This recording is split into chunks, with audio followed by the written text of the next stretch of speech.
Hi, I'm Laurel Lewis, and today I want to talk to you briefly about when is it time for hospice?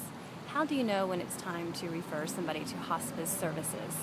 I get asked this question often, and the answer is mixed. There's a variety of reasons why a patient or a family may choose to investigate and acquire hospice services. One of them is that the patient may simply be done. The patient may feel complete. That's a term that I use when a patient has reached some resolution in their body and in their mind, and they just want to go. They just want to be done. They feel complete with their life and are ready for that last phase to begin. Oftentimes this can be disconcerting for the family who has been involved in some kind of struggle or fight for life. The patient will let you know when they're done, when they're ready.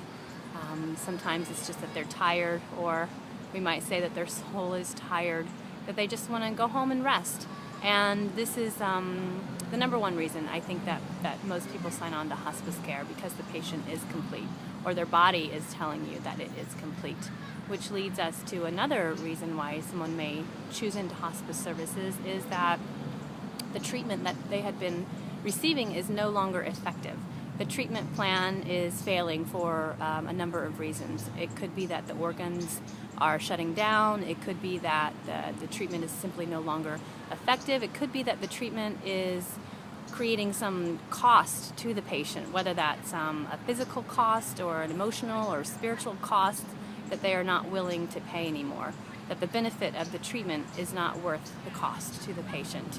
And how do you know? How do you know? What does this look like? It's easy enough to say that these are some of the reasons, but what it may look like is that there are repeat ER visits, to the emergency room, to the emergency department, that you are finding the patient and the family in the ER on a near monthly basis, or every couple of weeks, or maybe every couple of months.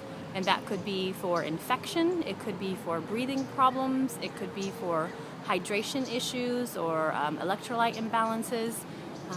Many of those things can cause an ER visit, and that's okay. It's fine to use the ER, but when you notice that you're using the ER on a regular basis for a patient that may be in their late 80s or 90s, it may be time to start asking more challenging questions about why do we keep coming to the ER?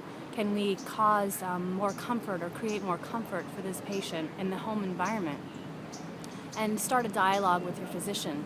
Oftentimes physicians are reluctant to relinquish the patient to the hospice program, to hospice services, because they may have developed a quite meaningful relationship with this patient and might feel that signing on to hospice is a failure in some regard, which we know that it's not. We know that every patient that goes into a doctor's care will eventually find their end, and that if a physician and a patient and a family can open up dialogue earlier, that more patients can take advantage of the hospice services that are out there. And if you have any questions at all, don't hesitate to simply call up your local hospice to ask them questions and discuss the prognosis and find out if it's appropriate. Oftentimes we see patients on hospice where our first visit to meet the family is our last visit, that the patient is actually dying at the time of admission. And that's part of the reason that I have offered some of these videos, is so that people can get better educated about what hospice is, when it may be time, and what happens under hospice care.